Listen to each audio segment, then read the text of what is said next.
we are. Here we are. Here we are. Arlan Hamilton. Yes. Hi. Can I tell you, I'm so excited to be talking to you today. Oh, thank you. I've been stalking you, low-key, before okay. this. I don't want to startle you, but I've been all over you. That's who that was. Okay. You have one of the most beautiful stories I have come across. I think we hear a lot about stories of overcoming, the underdog, and we love to hear it, but we barely hear the intricacies of what it really took to get here. Yes. Once it gets really colorful, all we know is, from homeless to Exactly. Founder and managing partner. I want to go all the way to the beginning. Okay. Run me back to the first night you realized, okay, hold on, I'm homeless tonight. Oh, well, because that happened throughout a large part of my life, I don't know if I remember the very first time. And because it was so varied, that could mean I just don't have an address and I'm crashing on couches. In my 20s, that's what that was. It's kind of fun or a little eccentric in your 20s. But then in my 30s, in the last kind of stretch, it was I had slept on the couch of a good friend for far too long. I had just had an incredibly painful breakup. Mm-hmm. And so I was moved back to LA. And I just didn't have anywhere to stay. So I remember I was at if we're gonna get very specific, I was at the ArcLight in Hollywood, and I just sat outside of it. And then I sat outside of it, and then I sat outside of it, and I was like, I know there's a way I'm gonna be sleeping somewhere tonight. I know there's no way I'm gonna be out on the street right now. And I've been there many times before, but as a guest, as a customer. Right. And this time I could not afford to go in. And I just sat outside of it because it was familiar. It was someplace I knew. And I kind of came to terms with the understanding that I would not have a place to sleep that night. After a while, I was in denial for a while. Right, how do you come to terms with it? Things weren't coming together. Usually things would something would come together, or I would know something by then. Because you had tried what? Reaching out to people, one of the things I used to do, my mother, who was in a different state at the time, and my aunt, who was in a third state, they would get together and push $5 here, $10 here on any card they could find, and kind of push it together so I could have something that I could work with. Mm-hmm. And just nothing was working out because we were all struggling, and just nothing was working out. And I had already spent a lot of time on people's couches up until that point and during that time. So it was time to be on my own. And I figured out I'm not gonna have a place to sleep that night. And I had my luggage, like one roller, and I think I had a backpack. And I just started walking down, probably half a mile to a mile in either direction, and finding myself. So I ended up finding myself in a donut shop. Saw a lot of police and prostitutes and police officers. It was a good time, and just spent the whole evening and night at this place because you could buy something for $1 and sit there all day. Right. In your book, you say you bought a donut for $1. Yeah, mm-hmm. Yeah, because it was, my whole thing was, when people think about homelessness, it has different forms, many different forms. Mm-hmm. And please know that many people around us are homeless. We don't even realize it. But my thing was, I'm never going to sleep on the concrete ground. Because I think, not just because it would be uncomfortable and dangerous and all of that, but I thought if I ever get to that point, I don't think I come back from it, mentally and emotionally. It was that to the edge. That was kind of my boundary of what I could get past. And how do you build that boundary? What thought even gets you to the point of thinking, I'll do it all, but not the ground? Well, just the I've always had an imagination, you know, vivid imagination, and I just knew and know myself pretty well, and I knew that I could, you know, the day would come again, the dawn would come again, so I would have the new day to kind of make something of myself. But imagining myself out there, because I had been, you know, walking and seeing what was out, and just knowing that, you know, putting myself into a certain danger, or putting myself, or having myself be in a certain danger or a certain element, I just felt like that would mean that I would turn into a slightly different person, because you have to have these survival skills in a different way, right? And so the image of that happening, I knew, okay, there would be things that I would have to start changing some of my ideals in order to survive something like that. I think about the same thing with jail and prison. I know that if I were in that situation, I could handle it, but I would be a different version of myself handling it. Yeah. Now, there's a part in your book where you talk about the night you found yourself sleeping on the floor in the San Francisco airport, and how you repeatedly said to yourself, you are a venture capitalist, you are a venture capitalist, you are a venture capitalist. Yeah.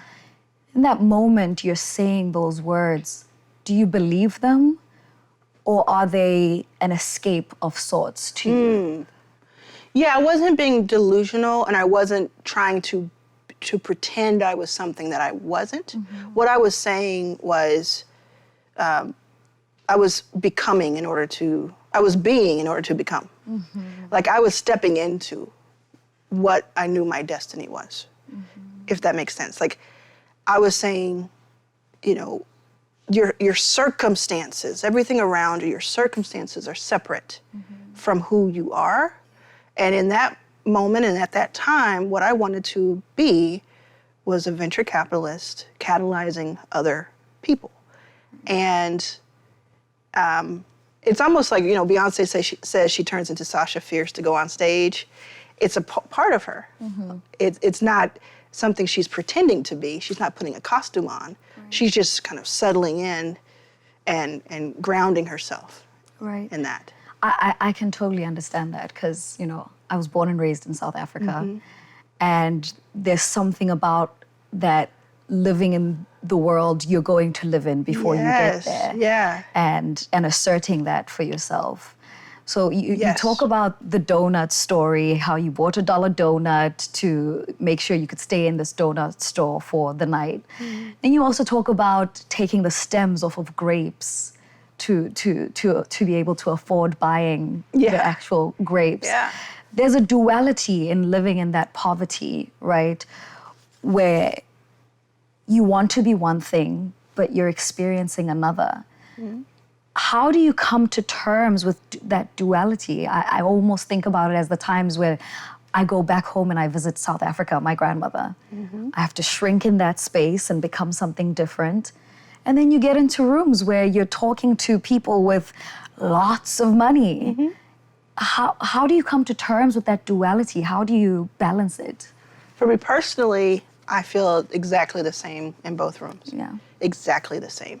Because I was always, to people, I was always a little bit off the beaten path. You know, I was a little bit like, I don't know what to make of her. She has these wild dreams and ambitions and does these things that seem so risky, you know? And in the rooms where I'm with the rich and the powerful, first of all, I became that, and, you know, that helps. And then second of all, not thinking they're any better than anybody else I'm talking to, because they are not. And so I've just been preparing for this moment my whole life, and, you know, I felt like I was, I guess, destined for it. I don't know if that's the word, but I do feel like I'm not overwhelmed by it, you know? And I feel like every room is where I'm supposed to be. And I feel that for other people as well. Every room that we're in, we're supposed to be there. And I don't, I hope I don't shrink myself these days, you know, but that takes a little time. It does. You know? Yeah, it takes time. I'm in my early 40s, and I think in my mid-20s, I would have had a different opinion. Yeah. So before homelessness, or at some point before homelessness, you talk about, how it came in waves. There were different times of it. There was a time you were a production coordinator. You were, working with the likes of like CeeLo Green, Toni Braxton.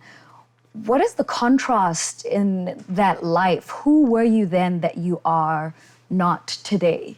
Well, again, I feel like I'm the same. I feel like I'm the same because when I think about that, I think about knowing what my role was, knowing what my leverage was and was not, being aware of all of that. And I do the same thing here, I just have a different role.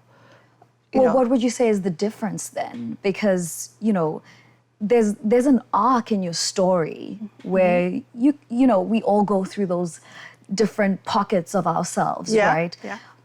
But there's a place where you gained your power. Yeah. And what is the difference between that place and any other place you were before? Back then, what I would do, and I've done this since I was 15 when I started working at a pizza place, is I treated my experience at work as my training ground for what I wanted to become. So that to me there's a through line, and there's definitely a difference, I have been an assistant to people most of my life up until recently. And I've had a very specific voice. I have this much voice in the room, if any. But at the same time, keeping my ears open and observing is that through line to getting to where I am now. So I think I'm the same person in that room, getting an item for Toni Braxton, if she needed some sort of cup, was the wrong cup or something, I'm going to go and get that cup and make sure she has what she needs, because in that time, in that moment, I want to be the best version of Toni Braxton's production coordinator that there is. The persistence is the same. Yes, the persistence and the thought of quality and the thought of consistency and the thought of respect for the job, all of that is exactly the same. Now, in your journey, or the hardest parts of your journey, right, you have very affirmative moments. There's a part of you that already knows this is not the end for you, or this is not where you stay, this is not what becomes of your life. Can you remember any particular day where that was the turning point, where you felt like, okay, now I can see it? I can see it now. Yeah, it really didn't happen for this, I've had a few lives, so it really didn't happen until that day in September of 2015, where an angel investor sent me a message that said she was in to Backstage Capital. And up until that point, it was all like, what's going to happen? It was day to day. I don't know, how long will this last? I had been living at the airport, sleeping at the airport for a while before then, and it was, I didn't know what was going to happen day to day. And that text, it was in a text originally, and that text changed kind of the whole trajectory of my life. Okay, so you talk about that one person who believed in it all, right? We all wish for that one person. We all sit here dreaming and wishing, especially if you're very clear on what you want to do and you're just like, God, just give me that one yes, okay? For you, it was Susan Kimberlin, right? Yes. An angel investor who gave you the text message, sent you the text message saying, I'm in. What did that mean to you, number one? And number two, what was different about her compared to all the other people that you had gone door to door to door to door asking? Yeah, Susan was very special. We just sent a text to each other today, so we still talk after all these years. She was the first person to not only say yes, but wire that money into the account and make it real. It meant everything. It still does. It's why 6 years later, I will reach out to her any chance I get to thank her or to tell her something very cool that's happened at Backstage, because she started this with me. And she says I give her too much credit, but she doesn't realize. She doesn't realize that, especially because I was in a situation where I was day to day, didn't know where I was going to sleep, didn't have food half the time. She gave me that ability to kick off, but she also gave me that confidence. And I had always said, if I get one investor, it's over. I will take it from there. That's all I need. And she was that kickoff point. And I think what was different is a few months prior to her saying yes, she had said yes already. And she didn't end up investing because I didn't have a bank account. Right. And I didn't know. Right. I didn't have a business bank account. Like I said, things happen. I was well into my 30s at that point, but I didn't realize I needed to have a business bank account. Yeah. But after that happened, she stuck around, I stuck around. And I started giving her information, bits of information about companies that she was looking at. So she was an angel investor starting out. She was looking at companies herself.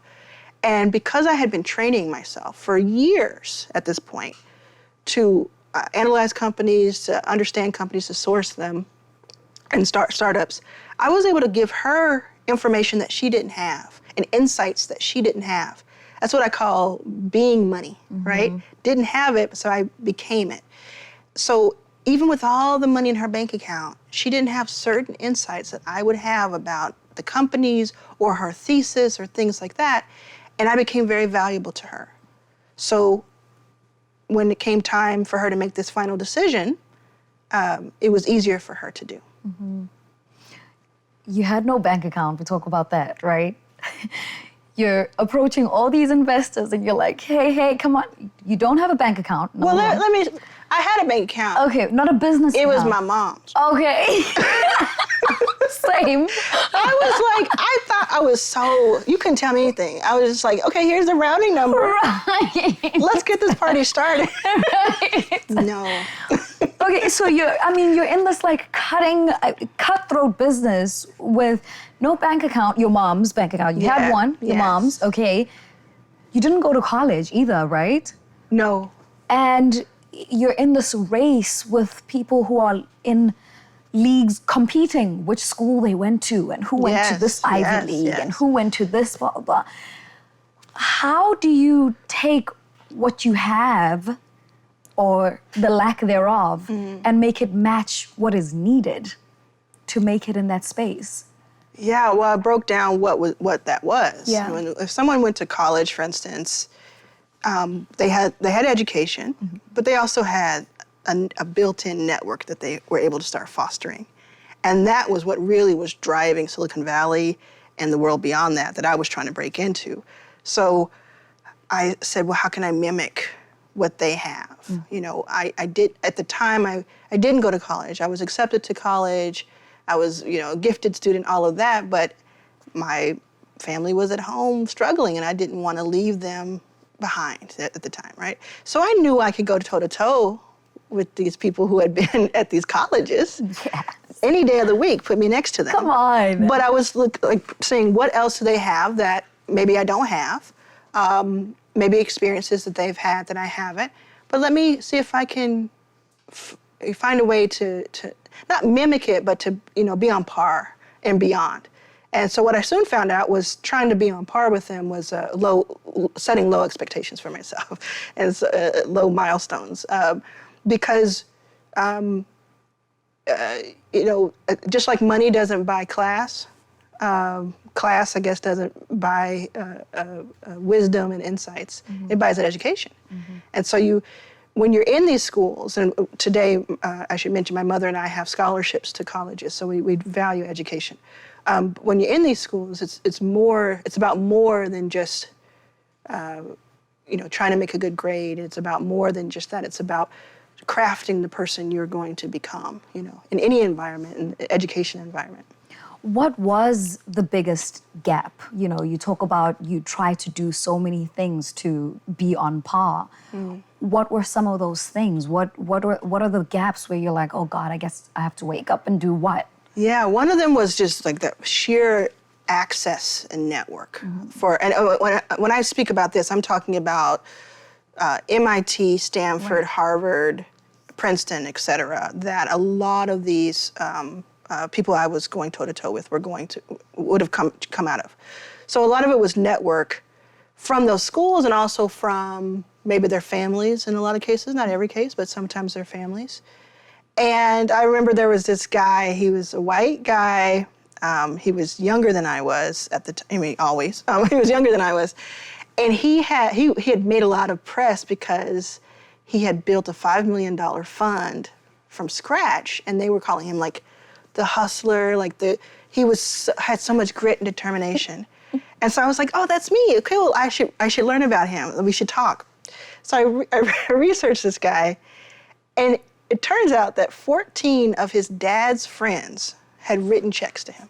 Oh, why did I know it was going in this direction? 14. I remember that number very vividly. 14. And I'm sitting there, you know, at the donut shop, like, okay. And I just remember thinking, this is what they consider hustle and grind in Silicon Valley. Self-made. Oh, here we go. Like, let them see me, right? So I even called this guy, and I don't particularly like him, so I don't mind talking about him. I called him, and I was like, okay, let me make friends with him and see if there's something I can learn from. You can learn from everybody. Mm-hmm. And he let me know he didn't have time for me. He said the words, he doesn't have time for me. Today he is facing financial and hard time, I think, for fraud. Truly, and he's also like been banished from Silicon Valley for doing all kinds of ridiculous things. Mm-hmm. So I don't have time for him, you know, these days. But it is. So the wheel turns.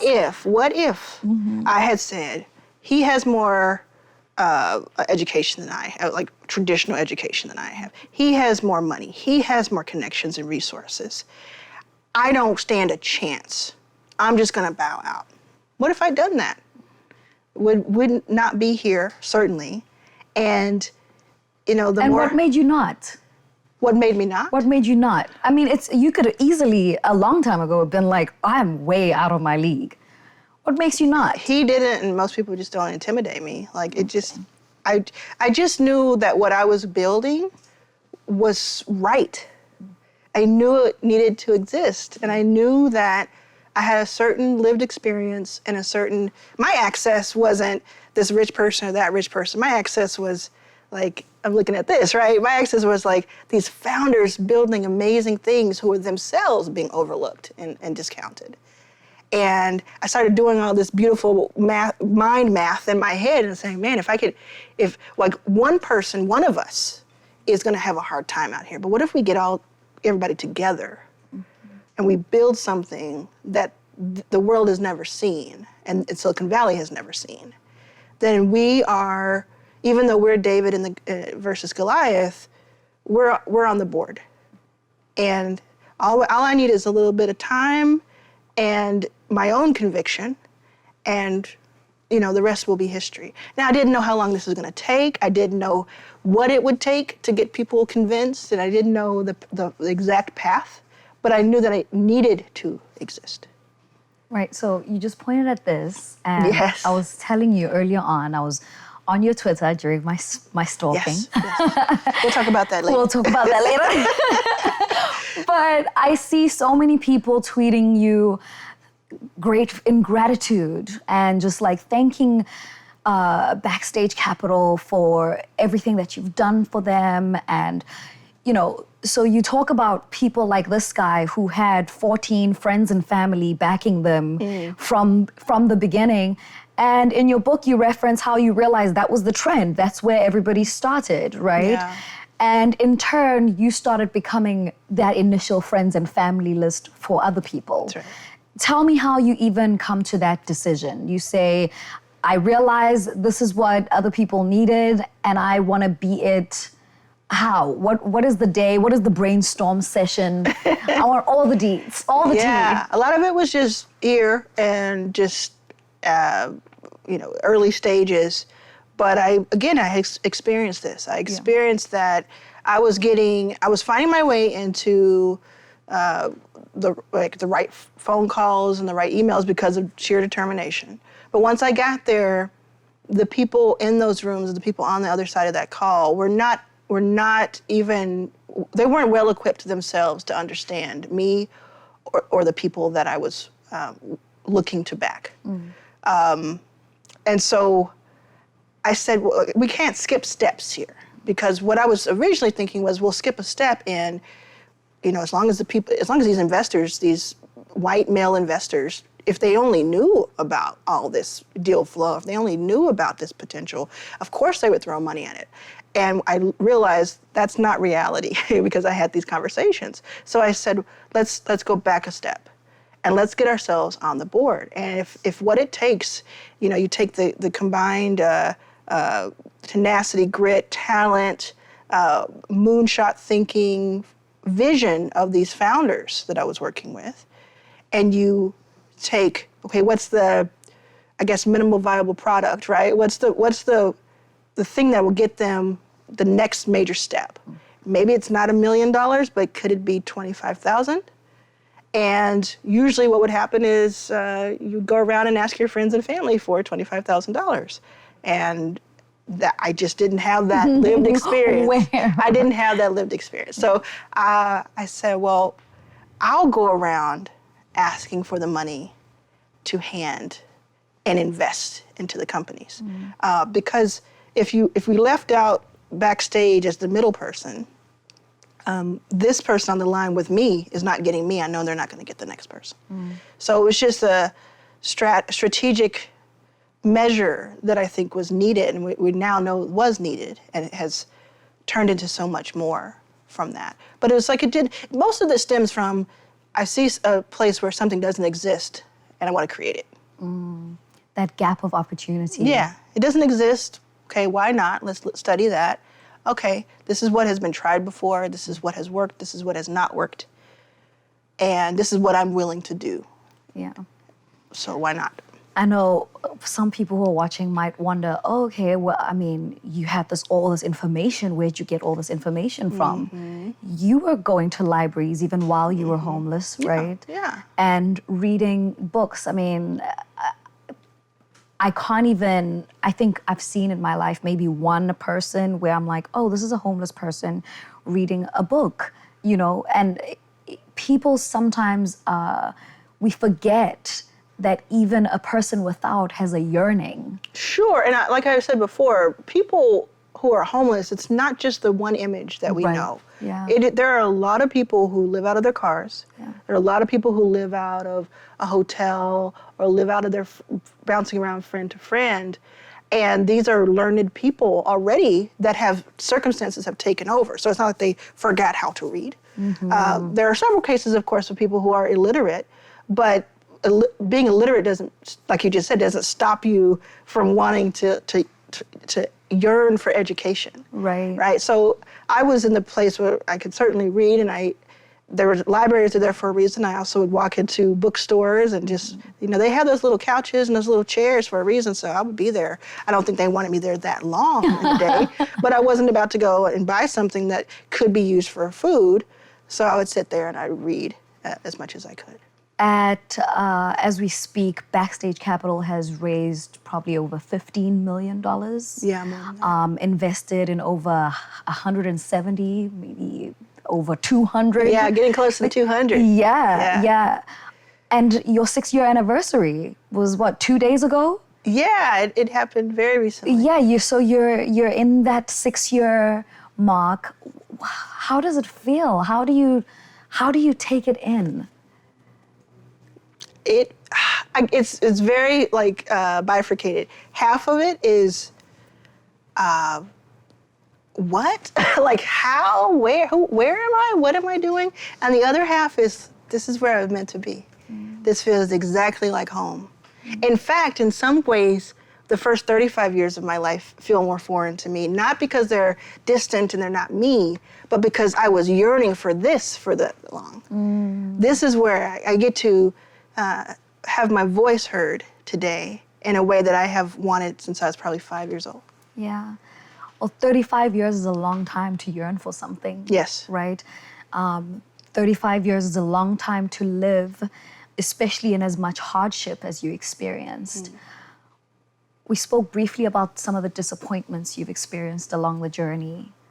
Can you tell me a little bit about some of your deepest disappointments where you really felt, my God? Yeah, well, there had been plenty my whole life, and great things my whole life. In the last few years, even after Susan put that first money in, and even after raising all these millions of dollars, between the yeses have been many more no's than yeses, and some of them have been quite defeating. And when those happen, it's usually a larger amount. It usually means that I was counting on it, or I thought that it was going to happen. It seemed like it was going in the right direction, and then there was a surprise that turned it to the right. I remember a couple that were just like devastating. One was one is just like kind of normal business, and one was just like out of a TV show. The first one was, we were going to be invested in by 2 billionaires who were for the first time going to get together and invest in Backstage infrastructure. And it was after several years of us being in business, and we had 2 months of flying back and forth to each other's cities, and all the team was involved, and it was looking really good. And as I was getting ready to go on stage and speak in front of like 3,000 people, I had landed at the airport, same airport, by the way, that I slept in, but this time on first class and walking out with my driver waiting for me. Come on, somebody! As I'm waiting for my luggage, I get a phone call, and I think it's a phone call of like, hey, we'll see you soon. You're going to come speak, and we'll see you there because we're speaking there too. And it's one of the people, and it's not it's one of the representatives, and they said, sorry to tell you this, but they've decided they're not going to do any amount, not a penny. And they didn't tell me why. They didn't give me any notice. It was like, maybe $2 or $3 million with a promise for more was gone. And there was no recourse because they held all the cards at that time. And I was just there, and the first thing I thought was these companies that this money was going to go into backing, that's all a house of cards. It's just fallen. And that was just devastating because, that money wasn't going to go to me. It was going to go to them. And then the second one, we were going to get $5 million from this company that was like doing something really innovative. And I remember we had a meeting about it with all of our team and all of their executive team. And in the meeting, there were tears from their side and our side, and we were hugging, and it was like, this is going to change everything.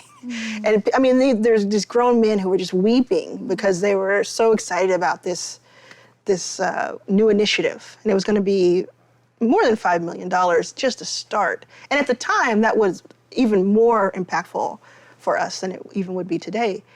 And the only thing that was left was I was supposed to have like kind of FaceTime photo op with the check, kind of with the main guy who runs everything. He was going to be in town in 3 weeks, and I was to fly back and go and have that moment with him because he lived overseas. And so we were just so excited. We were getting the legal stuff together. It was getting all ready for it. And I didn't make any announcements, of course, because I was ready for that. I knew a little bit, wait for that check to clear. 2 weeks, so not 3 weeks, but 2 weeks later, I wake up in New York City. Now, this was on the West Coast. I wake up in New York City. I still remember waking up in this hotel. And I check Twitter, because, that's where I get my news. I check the trending. This man I was supposed to have this photo op with is number 3 trending, has just been arrested for fraud and is an international fugitive, or was an international fugitive. And his company was legit, but he wasn't.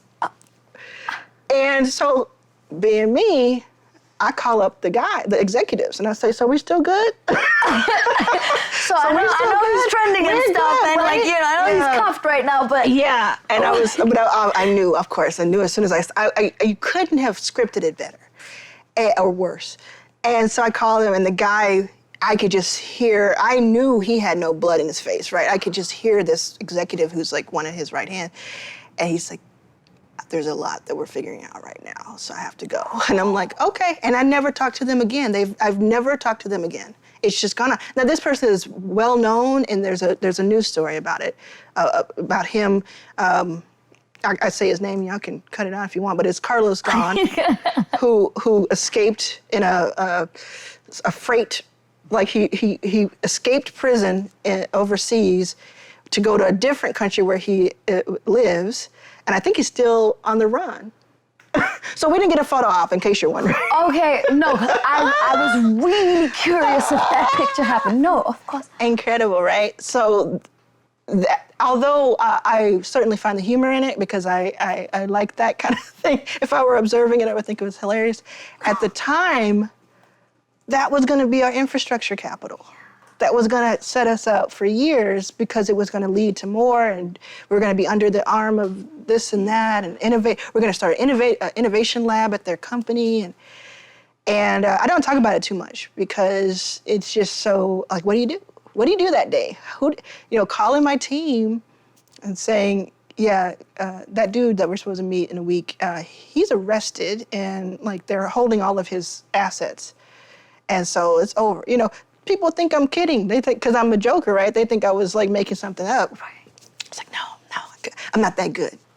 So it's safe to say you have faced adversity both in your life before, what has become of you now, and you continue to face some in present day. Like, Sure. Some of those disappointments don't quite, it's never perfect, right? Exactly. I mean, I guess I would ask what the greatest lesson has been in those difficulties. Well, I always heard it. I don't know if I believed it, but it really is the old adage that money does not equal or buy happiness, right? I don't think money buys happiness. The thing I have learned, though, is that it can rent you some happiness. Like, it can rent you moments of happiness, and everything else you have to make up for as a person. So I've had moments when I was the poorest I've been, but, moments of joy. And I've had moments where I have more resources and have been absolutely felt alone and felt hopeless and all of that at the same time.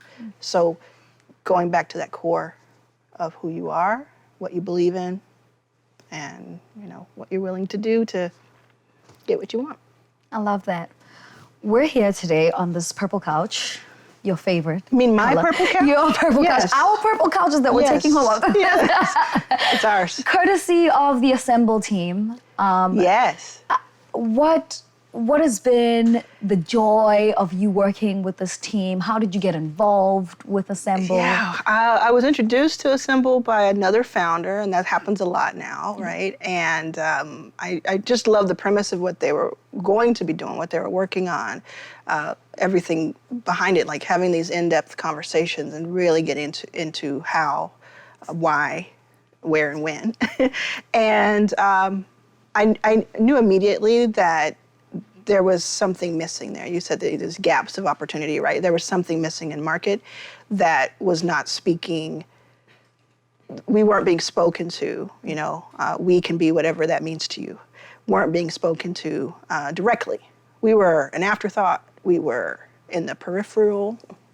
That's not a word that I say very easily. But we're not being directly spoken to. And I've had all sorts of an education, right? I've been in those gifted rooms. I've been in the looked down because I didn't go to college, even if somebody doesn't know everything about me, right? I've been so fortunate to have a scholarship with my mother, Mrs. Sims, where we have a scholarship at Oxford and at Dillard University, HBCU, and we're putting a pilot through her license and all sorts of things. And so I've had these bits and pieces of education, knowing that not everybody's going to follow the exact same path, and that it really is about curating that for yourself. So I thought all those elements were going to really set this company up for success, and the team that's back, that's spearheading it, I think is incredibly strong. I back them 100 times. And, Courtney, Cortez, Jesse, everybody who's involved, down to the people working on sets, down to the people who are producing, building these modules. I just think it's very strong. And, you see a lot of people popping up everywhere, but I know where I'm betting. Yeah. I love that. You've done so much. I mean, you've had a full life. A full life, Yes. Right? I mean, you've your company is more than successful. You've touched so many lives. I'm sure you plan to touch even more. At this point, can you even dream a bigger dream? What is next? What could you possibly do next? Oh, I have so many more dreams. So Tell many me. more. I'm just getting started. Come on. I mean, well, I want to, if you're learning something today at Assemble, I want you to be able to take those skills, and I want to help you find your passion, your job, something that helps sustain you financially. So I've launched a new company called Runner. That company matches operational talent to startups and other types of companies that are inclusive out the gate. And my big vision for that is I want to match thousands and thousands of people who otherwise would have trouble finding jobs or would find the wrong job for them, and match them with thousands of inclusive companies, because I know that they exist. And these companies are anywhere from 1 person to 30 people and 100 plus. So I want to make all types of matches there with Runner. I also am very happy to be teaching a brand new group of people, already in the hundreds, about investing, about what I did, how to go from scratch, and hopefully in a lot less time with a lot less heartache, because I have the blueprint for them. So I believe you do not have to be rich to be able to catalyze others with investment of your own resources and your own time, and that there is a way, there is actual formula for doing so. So teaching is what's next, which I'm so glad to be doing here, and building companies. And I'm an entrepreneur at heart. Like, that's since I was in the 3rd grade with my first candy company, and ran the yard. I love it. Yeah. In the 3rd grade. I'm just not gonna stop. Like, that's as long as I can wake up every day with my eye on the prize of catalyzing others. Yeah. I'm going to be backing other funds, other emerging managers. I have 20 or so in my portfolio already, and it's just not going to stop. If I was a student watching this right now and hearing every word you're saying, I'd be like, okay, how do I get involved in what she's doing? Yeah. Where do I go to find a scholarship that is an Arlan Hamilton scholarship? All of a sudden I want to go to an HBCU again. Like, where do I go? What is the direction that people go to join teams, hold hands, be in the same space as you? Yeah, I've spent a lot of time talking to people on social. So Instagram and Twitter, I'm at Arlan Was Here, ARLAN Was Here. And you can go to arlanwashere.com to kind of learn about a lot of things that I do, because that's the whole point. I want people to look at what I'm doing and say, this is where I fit. Mm-hmm. This is where I belong. I love that. I think my greatest takeaway from you today, as one fellow survivor to the next, is prioritizing our dreams over our trauma. Because when I think of the line, what it's taken for you to get here today, to overcome not just the physical threats on your life as being a homeless woman, but the mental threats on your life in overcoming all of that, which we barely scratch the surface on what's the kind of trauma that you carry with you as you go from place to place to place, from person to person to person. So I commend you. I celebrate you. Thank you. I'm so proud of you. Thank you. Likewise. And wish you continued success. Thank you. I've loved every moment of this.